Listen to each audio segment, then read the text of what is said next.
we all want to learn just in case. We are programmed to learn just in case, but we need to learn just in time. Trusting that when you need the next step and the information and the resources for that it will be there. It's guaranteed. There's so much information. We know that information is there. So let's focus on the now and the next step until we need the next thing, and then we can go and find the resources there, trusting the process.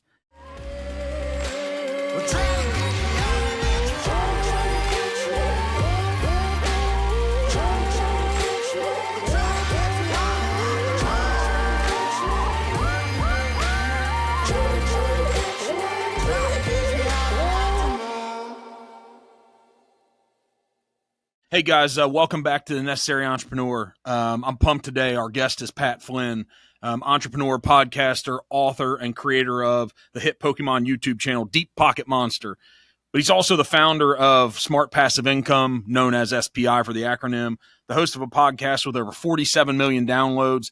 You're going to find out today he's not just about the numbers, but their significance that comes with this, and a true master of community building. Pat, welcome to the Necessary Entrepreneur, brother. Dude, I'm stoked for this conversation, man. We were talking a little bit before we hit record, and I was like already getting into it, and I was like, well, we should probably record. So let's dive in, man. I'm here to follow your lead. Yeah, it's awesome. We were talking about the shirt, since you're wearing it. I reference a lot of these things. And I said, oh, man, what's impossible? You're like, no, man, it's my buddy's brand where nothing's impossible. And when we talk about these types of things, I love touching on it because it means something to you. So what about that? The shirt, your buddy, the idea of it?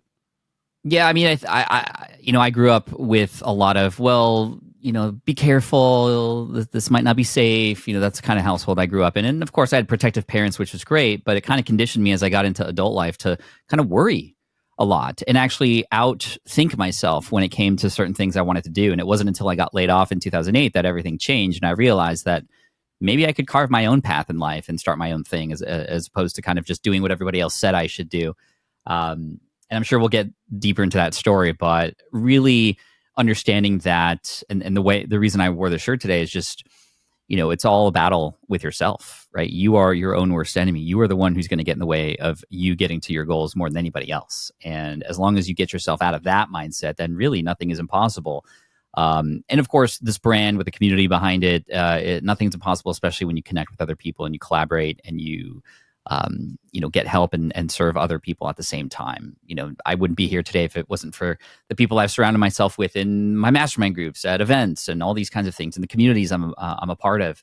I wouldn't be here today if it wasn't for the people I've surrounded myself with. And you probably heard, Mark, you are the average of the 5 people you spend most of your time with. I'm always trying to put myself in the room where I'm the dumbest person in the room so that I can absorb and learn everything that I can. I don't mind getting into a room and teaching as much as I can as well, but if I find that I'm just doing that, then I'm not able to grow and learn.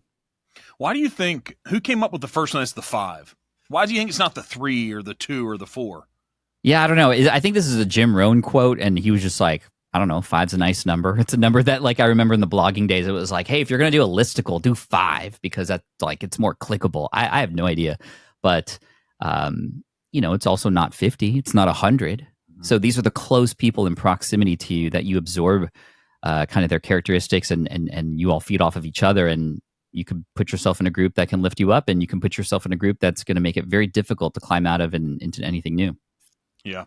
So you referenced 2008. Everybody always wants to know the story because I think so often people that achieve, prominence in an area like you have, I'm sure you would check it and self-deprecate, and you still have a lot more to do and accomplish. That's the entrepreneur's journey. However, when we see someone who's done big things in their area, it's important for us, I think, to understand the story. So it's funny that so much success always comes out of however we want to note it, failure, learning. But 2008, I'm sure that most people would say losing a job from a career that you had worked hard to achieve is failure unless you want to reword that. Not necessarily your failure, but it definitely wasn't the path that you had chosen. No, it was disappointment. It was feeling like I was backstabbed by society because I had done everything that I was supposed to do. I got perfect grades all throughout high school. I went to Berkeley and graduated magna cum laude from the architecture space there. And I got my dream job right out of school. And I was working in the restaurant field in architects, in the architecture firm I was in, like building restaurants. It was so cool and so fun. And then 2008 happened. And even though it was stuff that I couldn't control, I felt like that I had done something wrong. My first thought when I got laid off was, what could I have done better? As if it was my fault. And I retreated. I went into a state of depression. I didn't know what to do. I got into some small kind of circles and communities of people making money that I was just like, ick. This is gross. One of them was like an Amway thing that I got roped into. And I was like, oh my gosh, I don't want to sell lotions to my family. This is weird. Like, this is like not what I want to do. So I kind of just was lost.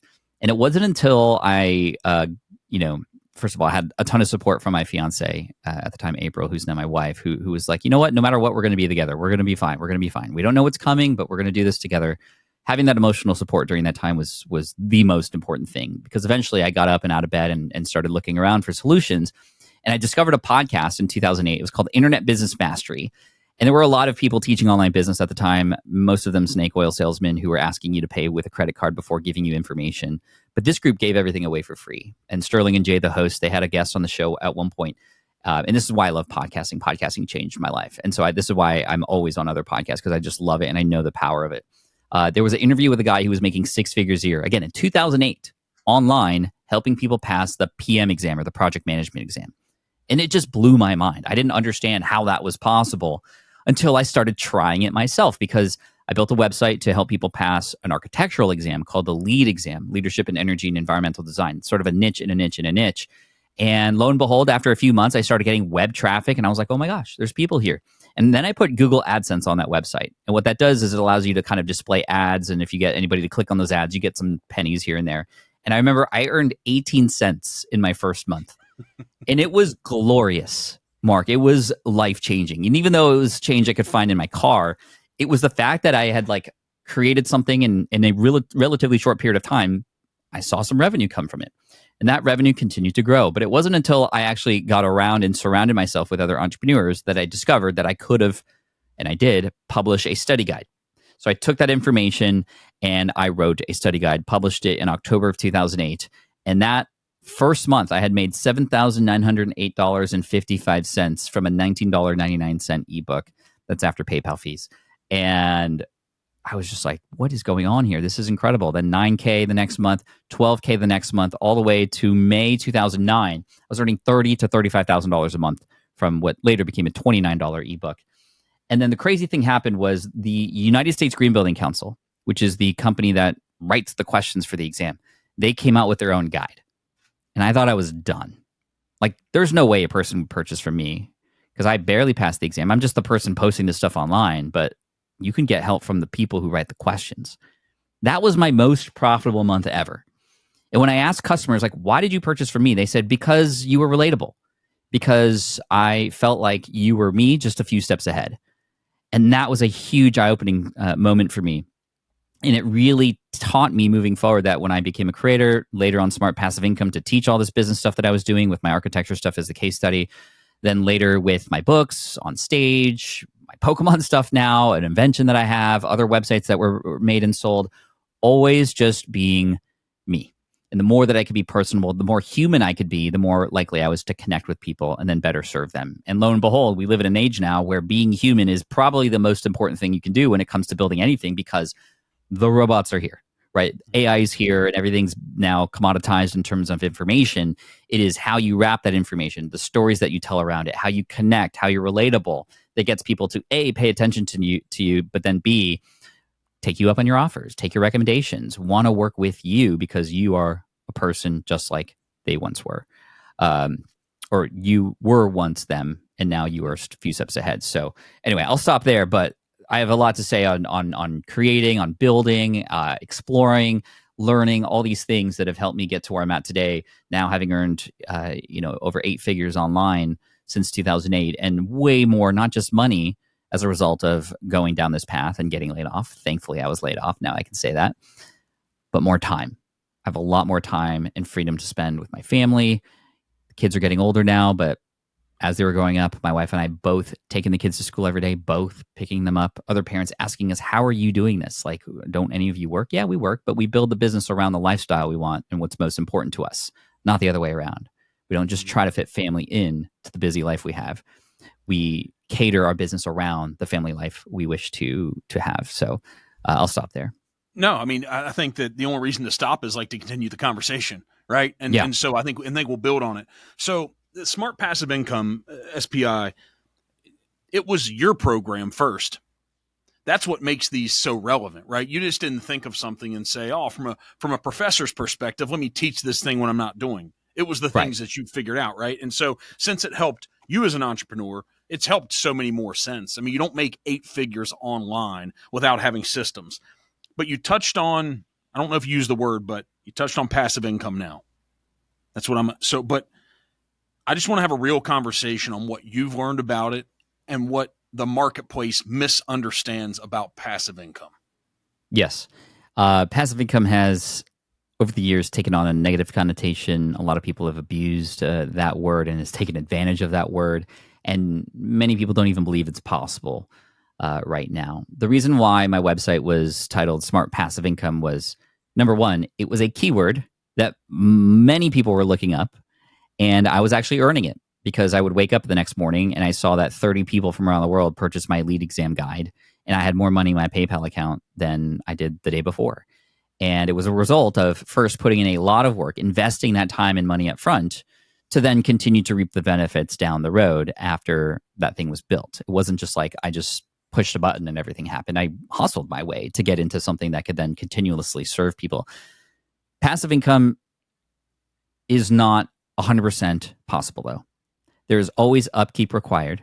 There's always going to be some form of management required, whether you have a real estate portfolio, stock portfolio, if you have a portfolio of businesses, you're going to have to upkeep them. So nothing is 100% hands off unless you're named Bobby Bonilla and you once played for the Mets, right? That's the only Still thing. getting $1 million a year, baby. Dude, it's crazy. It's crazy. But I will say that passive and residual income can happen when you remove yourself from the process of serving people, but still are able to do so. Meaning it's going to take a lot of active work up front. You're going to have to build something that actually helps people. That's what a business does. And once you figure out how you do that, then you can figure out how to remove yourself from that process, but still make that service happen. For me, it was writing a book and having people find my website on Google. I didn't have to work to do any of that because that stuff just happened after I put all those things in place. And then the flywheel happens. With my invention in 2019, my videographer and I, we created a physical product called the Switch Pod. It's a tripod that the legs fold in and you can kind of hold your camera with a nice little handle. And that was launched on Kickstarter for $418,000 in 60 days we had made. And now that's just for sale on Amazon, right? It's not 100% hands off. It's like at some point every couple of years, we'll have to replenish the stock in Amazon. But every day we get sales and we get a check coming in from Amazon every single month with not lifting a finger because we've lifted a ton of fingers up front to do that, right? So the truth about passive income is that it is actually possible. It's not a forever kind of thing, but you have to start by being active first. And that's where most people fail, and where most people who are good talkers and entrepreneurs who teach entrepreneurship who just don't have any of their own case studies, they're basically an MLM program. That's where they get people. And that's why it's gotten a negative connotation because, hey, you can make a lot of money. You just got to sell my program about making a lot of money. And then that the pyramid sort of happens from there. Having the architecture case study was huge because a lot of people were talking about entrepreneurship. And that's what put me on the map. Oh, Pat's actually doing what he's saying. And he's actually experimenting and he's trying. And sometimes it's good, sometimes it's not. But on Smart Passive Income, one thing I did early on that really took off was I shared my income reports. So I literally shared how many customers I was getting every single month on my architecture site. Once I started building new websites, for example, in 2010, I started a security guard training website. I wasn't a security guard, but I just wanted to show people that part of showing up online is being an expert curator. So I built a website to curate all the information about becoming a security guard, put it on a website, and in 73 days, it became #1 in Google and started making about $200 to $400 a day. And I just showed people how to do it. And I shared the screenshots. I was like, hey, I showed you how to do this for free. You can do it too. And many people did. But they also wanted to use the same tools that I used. Mm-hmm. So they said, Pat, how do I build the website? Well, click here. It's my affiliate link for this web hosting company. If you click on it and use it, I get a little payment. Great. Everybody's happy. Everybody can win. And my affiliate income when that case study, when that hit #1 in Google, that security guard training website, which I eventually sold in 2020, when that hit #1, everybody was like, yes, he's showing us how to do it. I want to go through the same path. And I laid it all out.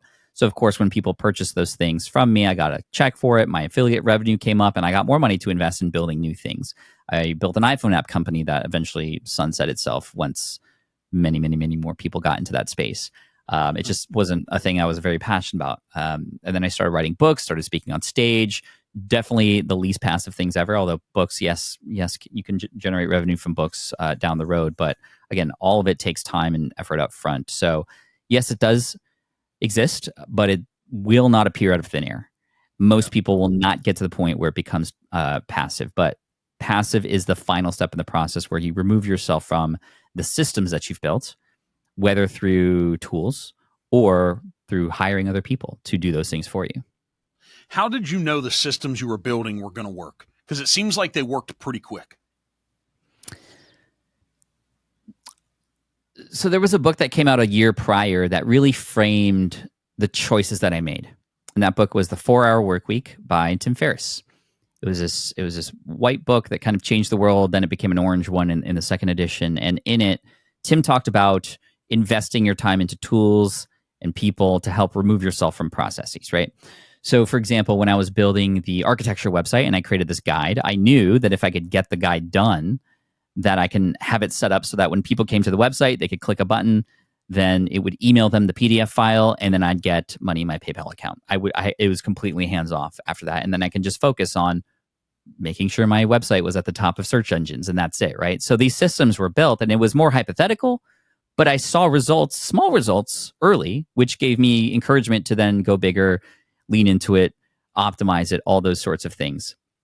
The other part about this that is really important is just the idea of like not everything I've tried has worked, but that's how you get to the things that will, right? A lot of people say, well, I don't want to make mistakes. I don't want to fail. Mistakes, people think those things will derail you, but they actually create the guardrails that you can now work in between. So for me, it was very difficult early on to uncondition myself from what I had learned growing up, which was you had to be perfect.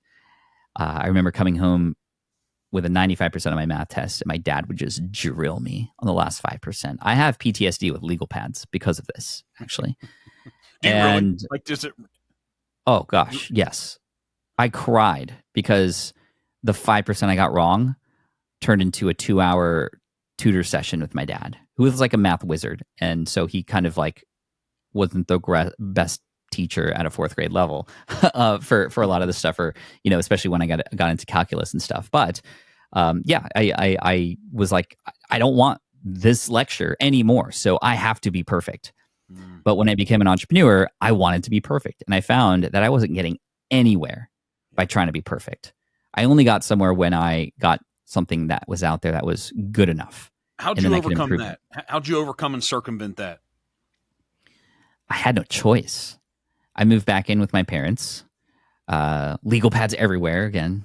Not really, but I was engaged and I moved back in with my parents. This was like not the direction in life I wanted to go. I was kind of like working backwards, and I was driven to just see what would happen. And I said, okay, well, what's worse? Me like trying to perfect this ebook and trying to publish this thing and kind of waiting months and months and months until it's perfect, and months still being here in the house, or trying it and failing and then figuring it out from there. Well, the latter. And I just kept going. And so eventually, I started seeing what worked, and I started to surround myself with people who were much smarter than I was, as I was saying earlier, in the world of entrepreneurship. And I was like, oh, like I could start an email list so people can download a free practice guide and then I can email them my program. Well, that sounds like it would make sense. Let's try it out. 3 days later, boom, I get sales. Oh, I could have an audio version of my ebook. How do I do that? Oh, you just need the MP3 files. I recorded it myself because I had a Logitech gaming microphone. I was like, I got a microphone. It was crap. I spent 2 weeks recording this thing, reading it, and it's like, it's my own book, and I was even doing a poor job of reading it. And this mastermind group that I was in, they were like laughing at me. They're like, no, dude, you have some money coming in from this book now. Pay a couple $1,000s for somebody to read it for you. I was like, those people exist? And they're like, yeah. Go to, what was it at the time? elance.com, I think it was, or odesk.com. Find a voiceover artist. I paid somebody $1,400. Trish was her name. Voiceovers by Trish. I'll never forget, because she brought me the highest quality audio files for this architecture lead exam guide. And I sold it. And in 2 days, I made up for the price of it. I was like, holy crap. Other people can do things much faster and better than me. And I can make more money if I work with them. This sounds great. So again, all kind of learning as I went, kind of finding the right information. Yeah, keep going. Finding the right information. Finding the right information from the right people at the right time, and then putting it into action, right? Rather than what we usually do is we go, okay, how do we do this thing? Let's read all the textbooks about it. Let's get all the books at Barnes & Noble about it, absorb everything, and then maybe take action on 1% of it. What if I just took a book? Yeah, the book that you just wrote in 24. Yeah. Was that an accumulation of all your learning in this journey? Yes. Oh, 100%. Yep. 100%. It's how I've done. It's how in 400 days I've built a Shorts TikTok Reels channel from scratch to the tune of 10 million views per day. It wasn't by learning how to do all this and then taking action. It's learning as I go. And even that's a great case study because when I got into this sort of shorts game for TikTok and Reels and sort of the 60-second videos, I was like, I'm going to do it for 60 days. And that's very important when it comes to learning things. You want to give yourself a time frame to get to a point where then you can determine whether or not it's worth continuing, versus what we normally do is we dabble. We take action and we're like, oh, this isn't working. I'm going to try something else and just, or try everything and see what sticks. And then you're not giving anything enough time and attention for it to actually succeed. So it's important that you have a frame of time, and it can depend on what it is that you're doing. I gave myself 60 days. Video every day was the goal. Now, initially, it took 45 minutes for me to create these videos, and I was kind of fitting it in, but I wanted to make sure I got in daily. And by day 30, my views on these videos were between 500 and 1,000 per day. Not great at all in the grand scheme of things. And normally, I would have given up, but that wasn't the goal. The goal was not views. I was not counting views. I was counting uploads. I was halfway there because I wanted to get to 60. However, some stuff did happen by day 30. I cut my editing time from 45 minutes to 12 minutes. I got 3 times faster. 4 times faster even, as a result of just continuing to do this every day, learning the templates and getting the shortcuts on my editing program, all these things. And even if I were to fail on this experiment, I could take that new skill that I've gained and put it somewhere else. So it's still not a failure. I got 30 pieces of data coming in from YouTube, 30 retention graphs showing me which parts did work better than the others, which frameworks that I use in my videos did actually hold people's attention for longer or not. And on day 35, one of those videos hit 750,000 views. It just exploded. I don't know if I waited long enough or I finally hit the right formula, whatever it was. I don't know. But I gave it enough time. It happened, and I haven't looked back since. And now we're at 10 million views per day across TikTok, Reels, on Shorts. Also now experimenting with Facebook and Snapchat. Literally the same video. And this has become its own mid five figure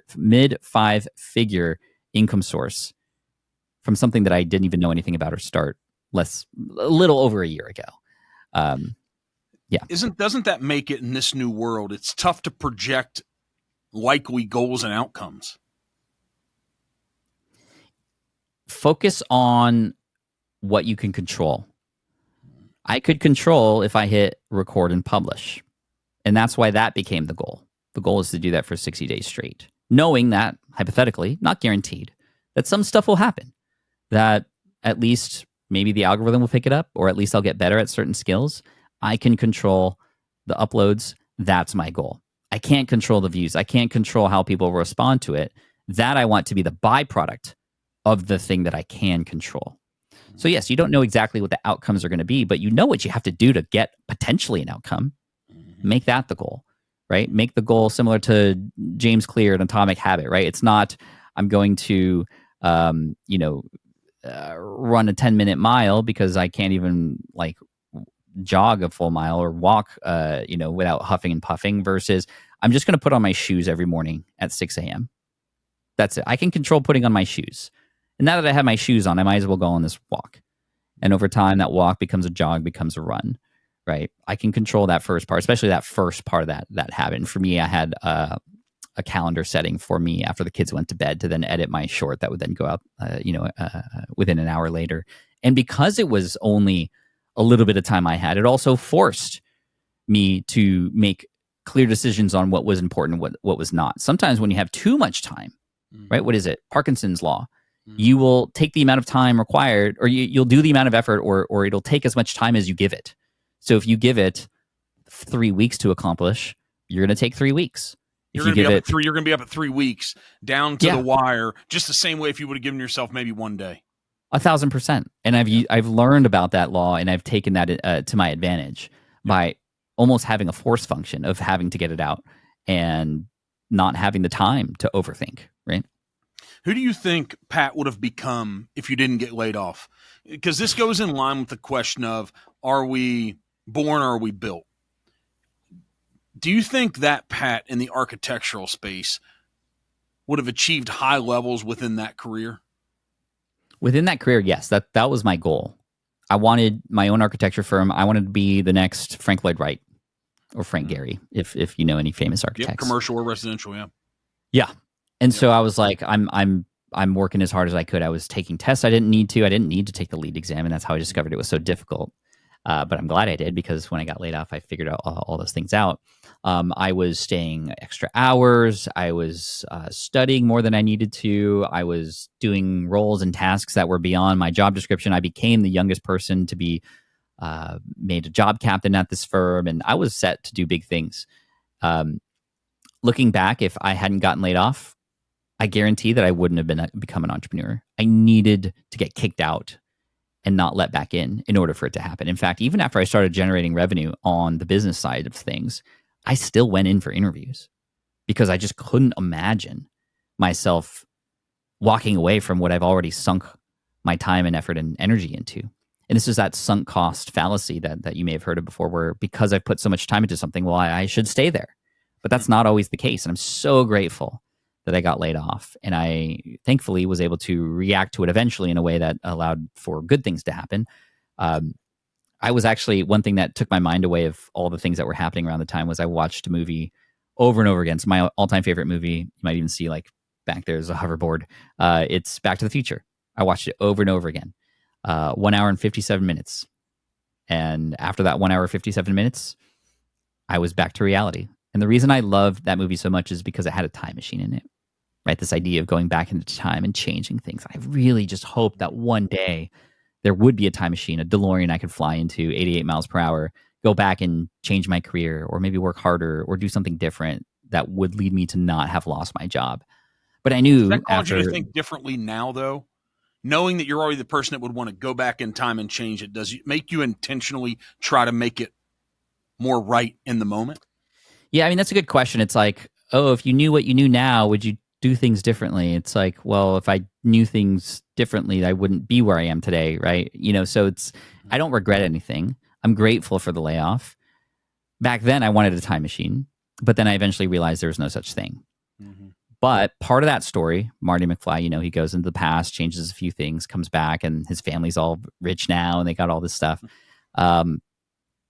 That's the story I'm writing now for my future. And I get to decide on the actions I take today, whether or not I want to go into this spectrum of the timeline or this fork in the timeline, right? So it's up to me. And I finally was like, wow, the actions I've been taking, which is like sitting in bed all day and kind of like sulking, is not going to end up in a good space when this story is over. So let me rewrite the story and take action now. It's the actions you take today that help you tell your story tomorrow. Yeah, it's this idea about making sure you live a life now that your future self is going to be proud of and happy about. For sure. And I've learned that you have to take risks in order for that to happen. I have this saying, I'd rather much live a life full of oh wells than a life full of what ifs. Because at least if it's an oh well, I've given it a shot and I've tried it. The what ifs are going to kill you. Those regrets, those things that you can never get back. So that's kind of how I live my life. And, at least if I tried something, I can learn from it. And if I failed, that's okay. Sometimes I've been very humbled by certain things that I've attempted and have failed, like certain softwares and things like that I've spent money on. Big lessons learned there. Like if I'm doing something to primarily chase the money, it's likely going to fail. If I've Why do you think that is? We don't see it through. I mean, choosing something just because of the revenue opportunity, you eventually, in anything that has the ability to challenge you, which is often the thing that has rewards on the other end, there will be moments where it's going to be your passion for that topic that see you through those challenges. And in certain moments of time with, for example, software that I've tried to build that I had no passion about, there were tough times where I just was like, why? Like, this is like, I didn't have the energy to keep going with it, right? To get through those tough parts, over those humps, to then hopefully find success on the other end. There was no energy there because it was all revenue based that I was hoping for success. And I found over time that your earnings become a byproduct of, first, how well you can serve your audience. And that's always become the sort of initial driver. The money is the byproduct of what it is that you're doing, not what you should be doing it for. And that's been a big lesson for sure. But yeah, the architecture stuff, I would probably still be an architect, hopefully a good one. I would be working probably 80 hours a week because architects do that. Architects, at least many professionals who I know, are not well paid. So I wouldn't be as I wouldn't have as much opportunity to travel. I know with my family, that's huge. I probably wouldn't be able to see my kids as much, and I'd probably still be quote unquote happy, but I wouldn't know to what extent how happy I could be if I had become an entrepreneur. Hey, thanks for tuning in. If you like these types of conversations, be sure to follow The Necessary Entrepreneur on your favorite platform so you never miss out on future content. What lesson do you think we can take from this, and those of us out here, friends and family and followers, that while they're still working the job, they have this pull and this draw to think they want to become an entrepreneur? But it's hard enough to do when you lose your job and you feel like you have no other option. But it sure does probably feel hard for a lot of people to leave that $10,000 or $15,000 a month, or $6,000 or $7,000 a month, even if they have the ability and the capability within them. What do you tell those people? It is possible to do both, but you have to make some sacrifices. You'll have to say no to certain things that maybe you've always said yes to, like watching too much Netflix. You know, you hear Gary Vee talk about this all the time. He's like, stop watching Netflix. Just like do the thing that you said you want to do this whole time. Like you can go back to Netflix later. Although I know they remove some things every once in a while. I think they just removed like Happy Gilmore 1 actually. So yeah, our wife is really going to suffer because of one thing we missed, right? Now I know Back to the Future, if you couldn't watch that would have hurt you, but everything else could go away. Correct. That and maybe Star Wars. But there is a world in which you can dip your toes into this water. And I think it doesn't start with, well, what do I create? What should I sell on my Shopify or any of this stuff in terms of like product? All it really comes down to is finding a group of people, a community, a market, a niche, whatever you want to call it, and finding out what their biggest struggles are. What are their biggest pains? I have this thing called the 1-1-1 strategy, and this has worked really well for helping people, especially those who are still working, who don't have a ton of time. The 1-1-1. Find one person who has one problem. They might have many, but pick one and get them one result. That's it. You don't need a website to do that. You just need to find the community, talk to people, understand what they're going through, help them through that, and help them get a result. And a few things happen through this exercise. Number one, finding the people. That's an exercise that you're going to need to do as a business and entrepreneur anyway. Business owner and entrepreneur, you're going to need to know where these people exist. So you might as well go and find them now. And so you can find that one person. So you have now a little bit of market research happening. What Facebook groups are they a part of? LinkedIn groups? What communities, online and offline? What websites are they going to? What YouTube channels do they watch? Just getting into the psyche of this audience a little bit more so you can understand kind of what they're going through. Then discovering what their problems are. This is a great exercise because you need to know how to talk to people and how to converse, how to figure out what they need help with. Yes, you can do a lot of that research online and find Reddit forums and other things where people are talking about what they need help with. But something happens when you find that one person and you ask them what they need help with and they tell you their life story and they tell you why the struggle is so hard and what they've been trying to do to get out of that. You feel empathy for them. You start to realize and have this superpower over other businesses helping this audience who are so disconnected with their audience. You have now a person, a real life person, not a made up avatar with 2.5 kids and a white picket fence, but you have Janice who's been struggling with this and has been trying to get out of that, but needs some help. And guess what? You're speaking to curiosity though. Yes. Be curious. I mean, this is the best advice I could give you if you're a podcaster. This is the best advice I could give you if you're an entrepreneur. Get curious. And then finally, when you get that person that result, number one, it forces you to figure out how to get that person that result. It's not difficult in the technical sense. You don't need to build a website or do any of this. You're just having conversations. Maybe you're meeting on Zoom, you're meeting in person, whatever it might be, whatever it takes, you figure it out. And then you find the pathway from where they were to where they need to go, and you get them there. And not only do you, yes, now have a real life person who's gotten a result, which can then turn itself into a testimonial that can end up on a sales page or a newsletter, whatever it might be. Yes, you have that now.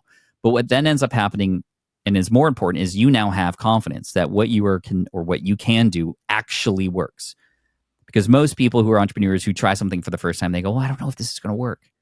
Then go figure it out if it's going to work. And I've just given you the easy formula to do that. And then that'll unlock in your brain. And when you think about it as an entrepreneur, you have this metaphorical cure, whatever it is you're building, for this metaphorical disease that you are curing.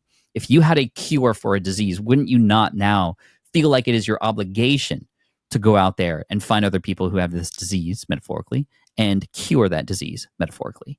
Absolutely. You get so driven. No longer are you worried that like you're going to sound like a snake oil salesman, because you honestly know this helps and you're in it for the right reasons. And then again, as a byproduct, you might make some money off of lessons that you offer, off of coaching that you do, accountability, offering products, whatever the case may be. And then you can scale up and start building all the things out of there. Or you might find that the target market you targeted and the one person you're like, yeah, I actually don't enjoy this. Well, good thing you just did it with one person. You didn't build a whole business around it. Great. You can move forward now into the next group and continue to try to find yourself and others within that. So that's the 1-1-1. And take the thing you learned along with yourself to the next adventure. Correct. So important. What's the best thing about making money? We touched on it a little bit here. And what's the best part of it?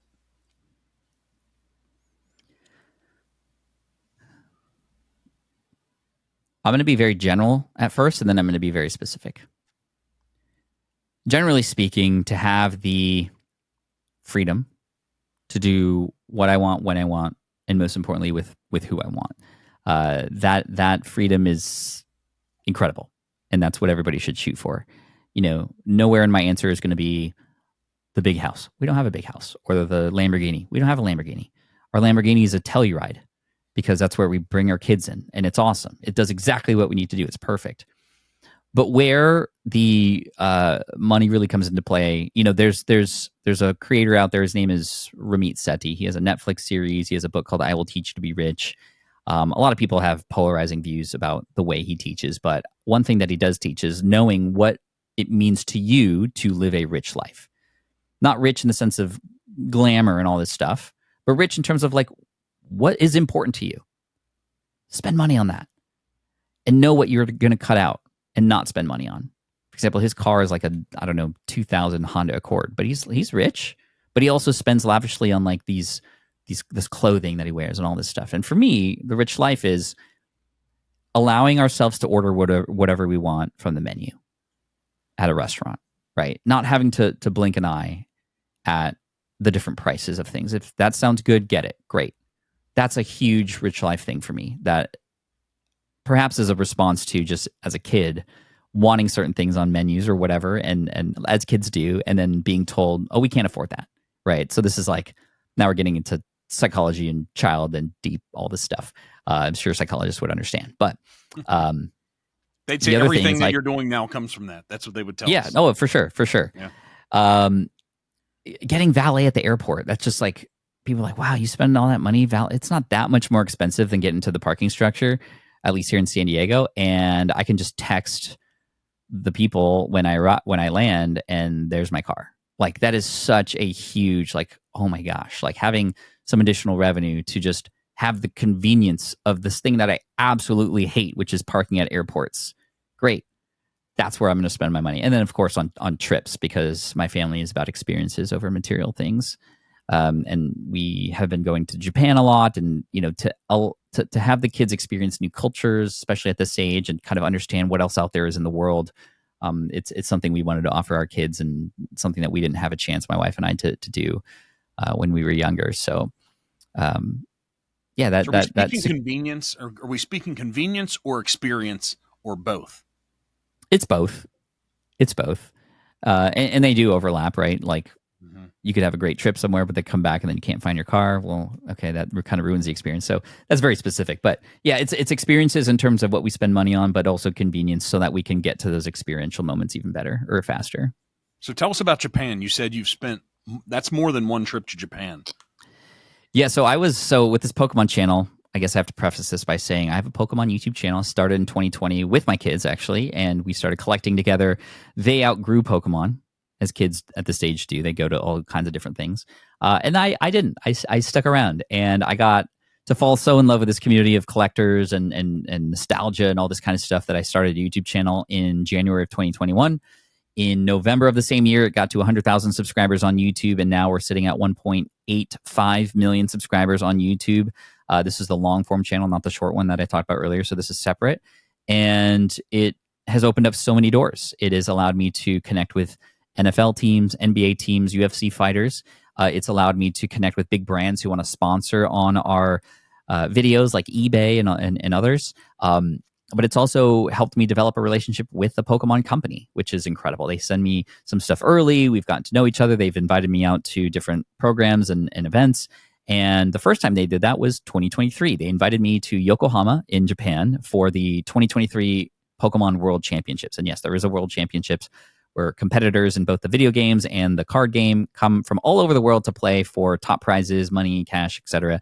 And I was invited as sort of a featured creator to come in, and that's where I got to experience Japan for the first time. And it was amazing. So amazing that I had to bring the family back the next year. It was so amazing for us again that we brought the family back again another year after that during Christmas time. And we're going back again this year, although we're also hitting up Korea because my wife and daughter both have gotten now into K-pop quite a bit. If you go into my daughter's room, there are beautiful Korean men all over the place. And now I'm starting to like these groups as well. I have a bias, yes. Anyway, Japan, one of the safest places on earth, one of the cleanest places. Everything is on time. Transportation around on the trains or anything is just incredible and rich history. At least in this current moment in time, super cheap. You can get a complete steak dinner for your family, for example, that you might pay $200 for at a fancy restaurant here in the States for $30 US. Wow. And it's primo. Oh my gosh. The food is so good. You can get a bowl of ramen with hand-pulled noodles for like $2 US. The yen is struggling, yes, but the dollar goes a very long way there. So if you can get there, great. And it's just beautiful. And of course, that's the home of where Pokemon is from. My kids and I are into anime as well. So if you go to Akihabara, it's like a giant arcade of a city.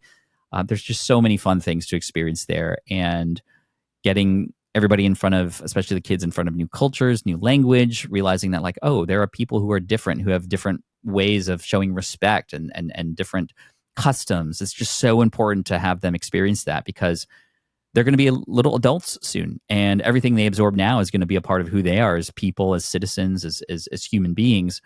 And we want them to have and at least be as well equipped as possible with what's out there and what their options are. A lot of people ask me, Pat, like, do you want your kids to be entrepreneurs? I mean, of course I do, but we're not forcing that. Whether they want to go to college or not, that's their choice. Whether they want to become an entrepreneur or not, that's their choice. But they are learning entrepreneurial skills. For example, how to communicate and present, how to collaborate, how to solve problems on their own, how to fail and learn. Very opposite of what I grew up with. And these things, again, I had to learn at the age of 25 when I got laid off. And now at 42, I'm just very grateful for everything that's happened and everything that my family and I have been blessed with. And what I'm doing on my platforms to share all this stuff, I'm trying to make sure other people have that same opportunity as well. When you said, they don't have to become entrepreneurs, but sure, I'd want them to. Why? Because I believe entrepreneurship is the greatest tool that one could offer that both helps and serves other people, but also can help you build a life and design your life around that as best as possible, right? To be your own boss, to make your own decisions, to fail on your own terms, to win on your own terms, I feel is such a wonderful thing. And, I'm not saying I would be upset if they became employees. They'd be really good employees because of the things they're learning here, and they can apply a lot of the same principles. However, I feel like entrepreneurship would definitely give them, and anybody, this is why I teach entrepreneurship, it would give anybody the opportunity to design their life in the best way possible for themselves and who they are.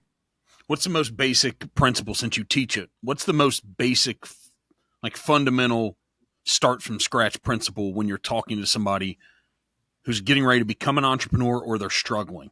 What's the foundation, the basics? It's a quote from Zig Ziglar that I swear to God, my son rolls his eyes every time he hears me say it. It's like ingrained in him now, but he knows it, which is a good thing. And that quote is, you can have anything in life you want so long as you help other people get what they want. That's it. That's the underlying principle to me of what it means to become a successful entrepreneur. There are other entrepreneurs out there who will tell you otherwise in terms of money, revenue, scaling. That works for them. But the business plus life scenario and optimizing for both really comes down to how well can you step up and serve others. And that's the way I teach it. In your book, what do you think? It's less is more, right? So you're countering the idea in society, it's more, it's more, it's more. But I think your fundamental principle in that book is less is more, and even how you should learn and go about approaching learning and growth. Is that a correct statement? Yeah, look, back when you and I were kids, information was valuable, right? If you were the smartest kid in the class, you were going to be the most successful. If you usually could just had to pay a lot for it. Yeah. Oh, yeah. Yep. Right? Encyclopedia Britannica. Great. Yep. You're smart because you could afford information. You were higher class because you had 26 books, right, in your home because you could afford it, right? No longer is that the case because we all have access to literally the same information. And now we have AI helping us even more. However, our brains are still approaching information as if it's like a scarce food source, right? If you were living in like caveman days and you saw like, I don't know, a carcass or a fruit bush or something, like you would hoard it because you might not come across another fruit bush or carcass later to eat. It's survival. But the problem is if we're treating information this way, number one, we're at this buffet line now of info and we're literally gorging. We are obese with information and slower and we're having a harder time digesting all of it. Like all the food analogies work here, right? We consume information just like we've consumed food. And if you're consuming too much, you're gonna stuff yourself full. And what are we stuffing ourselves full with in terms of information? A lot of it is sort of sugary, the just the endorphins that come in from these like really quick TikToks and all these kinds of things, right? And not only that, we're getting force fed, right? If you search up anything on YouTube, you will then be fed more about that thing, and you will just go and listen to a rabbit hole until you're just kind of like you're needing like metaphorical bypass surgery for the information you're consuming, right? And think about it, even like when we're in the car, when you go in the car, what do? We have to put a podcast on all the time. We have to put an ebook on, or else we're wasting our time. We literally think it's a waste of time not to always be learning something. Today I had to break that cycle, and I just put on some Ozzy Osbourne, man. Oh yeah, Ozzy, rest in peace, my friend. Mama, I'm coming home. I just put it on rotate for 2 or 3 times. Yeah, and that's great. You know what I've been doing in the car? Raw dogging it. I am silence in the car, which I know sounds strange. But you've heard of shower thoughts, right? How some of our best ideas come up in the shower. Best. I don't know why they're my best. Right, same. Because we finally have time to sit and think about the things because there's literally nothing else to do. We are literally naked in the shower and there's nothing else to do. Something about that water, I've gone here since. Something about that makes it feel like there's nothing else beyond it. I like that. Like I don't even have to go into the mode. I'm in the mode. Right. So what we need is to drive in the car, but like have water being sprayed on us at the same. That'd be like the optimal thing. But you know, even just the sounds of the car in silence, it's weird because you hear sounds of the car. You're like, wait, I haven't heard that sound in a long time because usually you have something playing. But I get some of my best ideas on those drives because I finally not filled in that extra time with more stuff. Yeah. Right. I finally been able to not just absorb and digest, but actually like create from that and grow from that, right? Like protein can help you with. So marketplace, what do you think Charles Darwin, if we could invoke our best Charles Darwin, so the Pat Flynn, Charles Darwin 2025, do you think he still thinks survival of the fittest with all this information in front of us now? Yes, but what does it mean to be fit? To be fit now does not mean you have access to more information. It knows it's, are you able to use the right information at the right time from the right resource? It's staying disciplined enough to pick one resource, find that resource, and then take it and put it into action. Right? It's exactly how I wrote my ebook, my lead exam book. Right? I didn't know how to write an ebook, and I remember when I was told to go write an ebook, I started reading. Like, my first inclination was like, give me a school to teach me this. I need to know all the things before taking any action. But again, I didn't have the time. And I knew that if I just at least wrote things down on Microsoft Word first, that at least I'd have like the base of it. So that's what I did. Even though I had to eventually figure out how to format it, how to turn it into a PDF file, how to design the cover, how to sell it on my website, how to write sales pages, all that stuff overwhelmed the crap out of me because I'd never done that before. But I knew if I could just focus for a period of time, which I did, on just writing the manuscript for this thing, that part at least would get done. And I did it. I did it in about 2.5 weeks. And lo and behold, I had this thing on my computer that was like, I have to take the next step because I have it. Like, it was just sitting here and I'm so close. I feel it. So then I went and I was like, okay, what's the next step? Well, I got to format this so it looks good and there's space for people to write in and do exercises. And I don't know how to do that. Well, in 2 hours, I figured it out on YouTube. I just looked on YouTube. I found the right resource at the right time for the right person, implemented it. Boom. Now I have this thing. Same thing with the title and the cover. Great. Then I need to know how to sell it. Well, I know I'm not the first person to sell something online. So there's people who've done it before. Let me go find somebody who has. And they're like, oh yeah, Pat, there's a tool called eJunkie that you can use where you can upload your PDF file and get a button to put on your website. And then you're good. 20 minutes. I had it done. Oh my gosh, this is incredible. Now I need to write a sales page. First inclination, I need to go to copywriting school. I need to spend all this money and time to figure out how to be an expert copywriter. I went to a buddy and he was like, Pat, you should just check out Yannick Silver's book, Moonlighting on the Internet. And I was like, Moonlighting on this book's about like 50 different ways to make money online. He's like, no. In the back of the book, there's an appendix. It's literally a sales page that you can just Mad Libs plug in your product and just make sure you write your features and benefits in it, and you're good to go. That was the actual sales page I used for my architecture guide that helped me make over $1.5 million. Not because I learned all the things and became an expert at everything, but I found the right resources at the right time for the right thing. And I guarantee if I had, when I needed it. Yeah. You didn't get the advanced degree before you need to put it in place. Right. And, but we all want to learn just in case. We are programmed to learn just in case, but we need to learn just in time. Trusting that when you need the next step, and the information and the resources for that it will be there. It's guaranteed. There's so much information. We know that information is there. So let's focus on the now and the next step until we need the next thing. And then we can go and find the resources there, trusting the process. And that's essentially what lean learning is, in and amongst several other strategies for accelerating learning.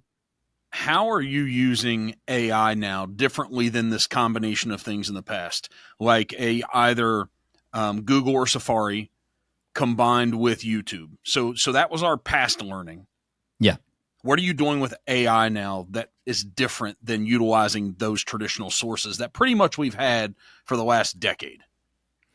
I'm combining traditional sources, the right ones, with AI to help me come up with things faster. For example, I wanted to learn how to script a video essay, right?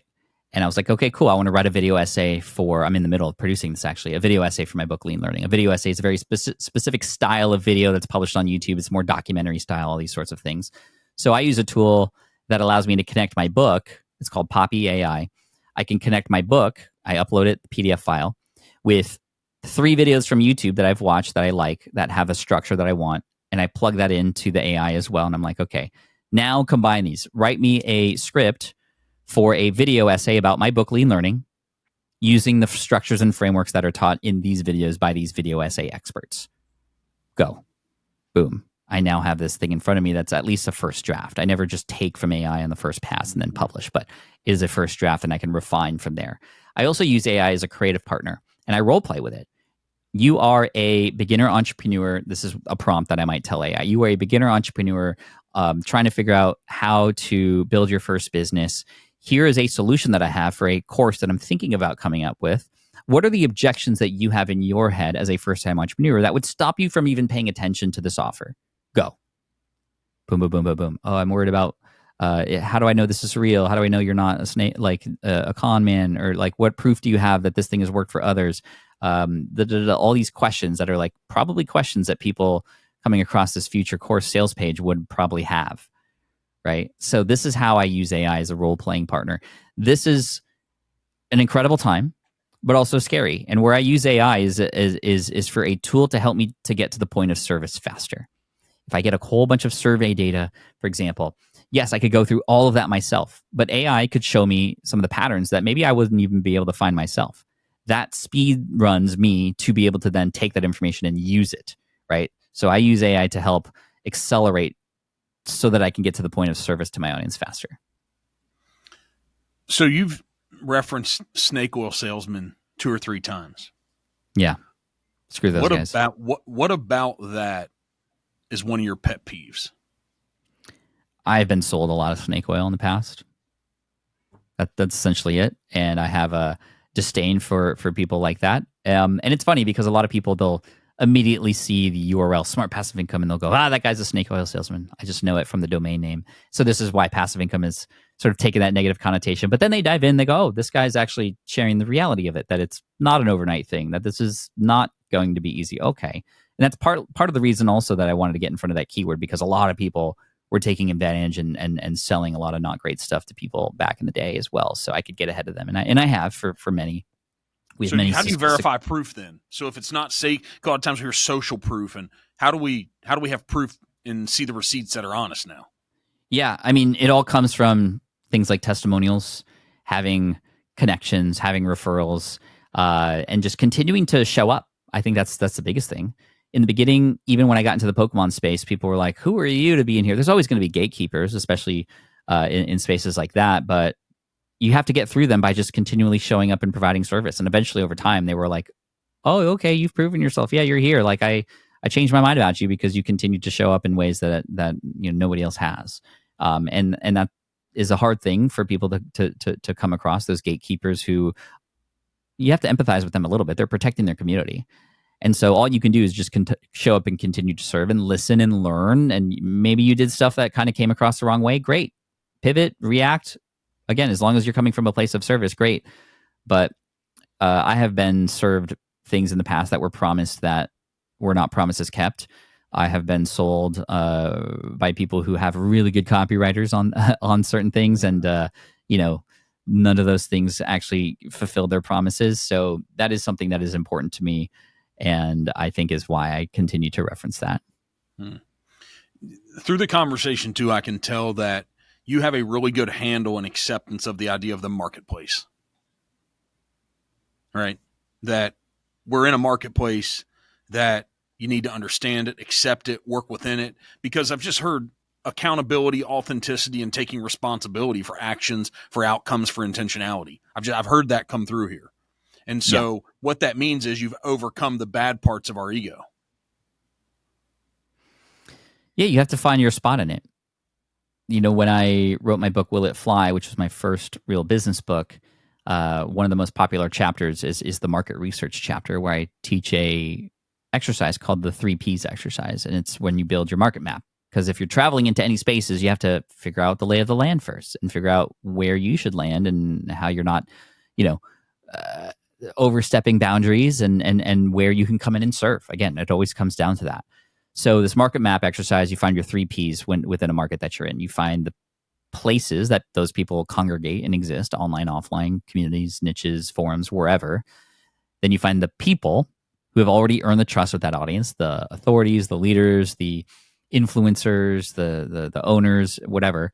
And then the third one is going to be the products that are already serving that audience in some way, shape, or form. And just that exercise alone can give you a lay of the land on what's here and what is being offered, but also maybe what's missing. Maybe you have that special sauce or something that's a little bit different, and you can bring that into the space. That's what I did in the Pokémon space with more cinematic storytelling that nobody else was doing, because I had that experience on YouTube since 2009, and I brought it into Pokémon in 2021, and it took off. People really enjoyed it because I found that that's where I could provide value in a space that hadn't been provided to before, versus let me just open packs and talk about market fluctuations like everybody else.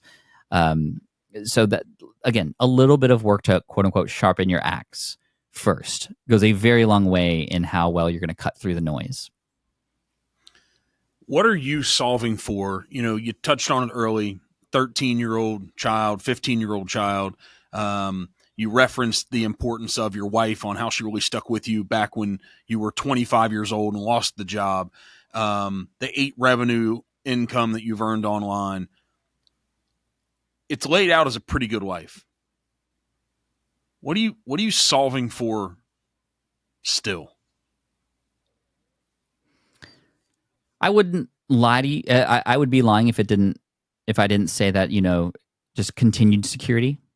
Even though I am financially free, I'm always in the back of my head, like, what if something happens, something changes, market flood? I always have that fear, and I'd be lying to you if I didn't say I had that.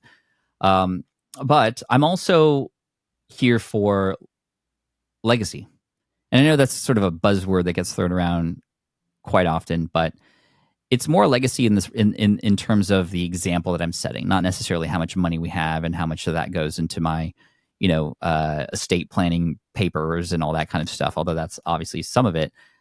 It's more of a legacy on, can I help continue to provide experiences that are memorable for not just my family, but for other families and other people too. There was a person who emailed me the other day, in fact, who had mentioned that they had taken a course from me back in 2017 and their podcast just hit I think it was their podcast just hit 1 million downloads. And they were stoked because through that podcast, they were able to build a business out of that, that allowed their family to have more time with the kids that they had growing up. And now their kids are teenagers. Like, it's just this full story. It's like, wow, like they'll, in the back of their minds, I mean, they're not like praise Pat Flynn every day. It's like, that's not what it's about. It's just like, oh, wow, I was able to help this family stay better close together. And like, I had something to do with that. That's cool. Maybe I can help show that to my kids, that they can be that for others too, and just be a part of the. I'm one wave in a ripple that has happened a long time ago of people serving others who served others who served others, and my job is just to kind of amplify that wave as much as I can and keep it going. That ripple effect goes a very long way, the butterfly effect, if you will, and that'll kind of expand into my kids and their families and the people who they touch in their lives and so on and so forth. So. It's just a cool, yes, it's a good life. I could, quote unquote, retire, but I enjoy serving people. I would never retire from serving people in some way, shape, or form, whether it becomes in the business world or it becomes more entertainment, or, I have visions of writing fiction novels down the road and world building and all this stuff, and always just having fun along the way. That's the other thing. I feel like a lot of my success is as a result of finding the fun in things, because I found, especially as a creator, if I'm having fun doing it and capturing it, then people are going to have fun watching it and being a part of the story too. And I think a lot of people forget to have fun sometimes. I heard they're giving away free and very cheap houses in Japan. They are, because they're in the culture of Japan. When you buy a house, you buy a new house. It's sort of a weird thing, but like if you are a Japanese citizen, you're buying a home, apparently. You want a new home. But that also makes sense because Japanese people are very clean, very, very like things need to be neat and in order and all this stuff. So the older homes that people have moved out of are available. And I believe because of the population decline that's happening in those parts of the world, they are encouraging foreigners to come in and live. They want people to live and work there, but also, contribute to the population in some way, shape, or form.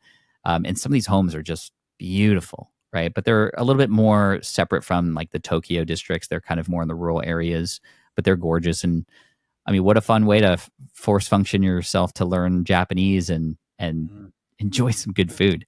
Yeah. It sounds like Pokémon 2. Yeah. For you in evolution. Yeah. Right. So as we wrap up here, the conversation's been great.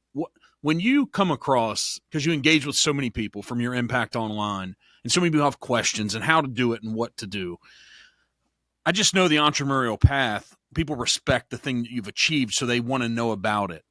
Mm-hmm. I know there's a lot of questions that you always hear. You're like, man, those are the wrong questions. Just get started. That's probably a lot of the response that you want to give someone. But what's a consistent theme that you look for, that when you hear it and you look at that individual, you're like, they're on the right path? And a lot of times we'd say it, but is there a topic? Is there even a word? Is there a mindset? Is there something that doesn't have to go real deep and be real complex that you're like, Yeah.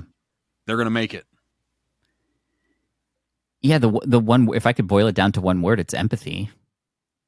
Going back to the idea of serving an audience, the more that you can understand who they are, what they're going through, why they're going through it, what they're trying to achieve, like all the other answers fall into place after that.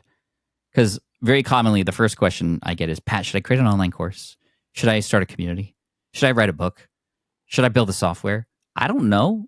And you don't know either. Have that be the clear answer after you dive into who it is that you're serving. It'll become clear once you know who it is that you're serving. That's it. And when I see people diving into, like, I remember I had given somebody $500, and I said, what would be the best use for you to help you with your business if I gave you this $500? And I was going to give it to him. And they said, well, I'm going to take a course. And I was like, a course about what? And they're like, well, about online business. Like, maybe I'll spend it on yours. And I'm like, no, that's not the point of this. Like, what is the most important thing when it comes to starting a business? And then he said, of course, like, okay, who it is that you're targeting, right? Because that's who you're serving. How would you best spend this $500 to know more about your audience? I could run market surveys and send emails out. Maybe I can buy an email list. No. What do you think you would have great insight in seeing market data? What would be the best way to connect Go to them. Yes, exactly. Lunch, go to dinner, them. A flight, stay in a hotel. Go to the people, the one or two sources that you think is your ideal customer, and find out. There are conventions on almost everything these days. There you go. So if you are interested in stationery, go to Japan during the World Stationery Fair, which might cost a little bit more than $500 if you're not local. But you know what I mean? Like, go to them. Who's here? Who are the players? Get to meet them. Go, like, have dinner with them. Like, just inject yourself into those about spaces. Their problems. Ask them. Yes.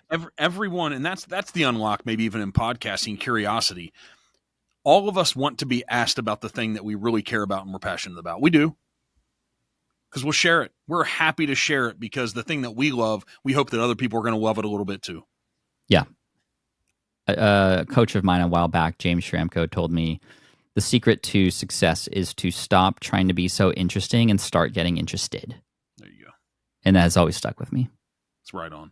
Hey, what's the one place we come and engage? You want us to buy the book, man? You want us to go to Instagram? You want us to go follow, give you the 20 billionth watch on your YouTube channel? What do you want us to do? I appreciate you, Mark. This has been such a joy. Lean Learning, available on Amazon or wherever books are sold, Barnes & Noble, etc. That's probably the biggest message I'm trying to get out there right now. Probably the most impactful message I could share. But there's other books and things as well. SmartPassiveIncome.com. We have all the entrepreneurial educational stuff too, for those of you who are looking for things like that. And at Pat Flynn on most social media platforms. You're the man. Hey, great conversation that we went a bunch of places, this insight. If people really are truly interested in taking a deep dive on how to get better, how to learn, how to solve more problems, be more empathetic, and to maybe dip a toe in this entrepreneurial world, this has been a beneficial hour and 15 minutes, man. I appreciate you. Thank you, man. I thank you for this. It's been an honor. Thank you.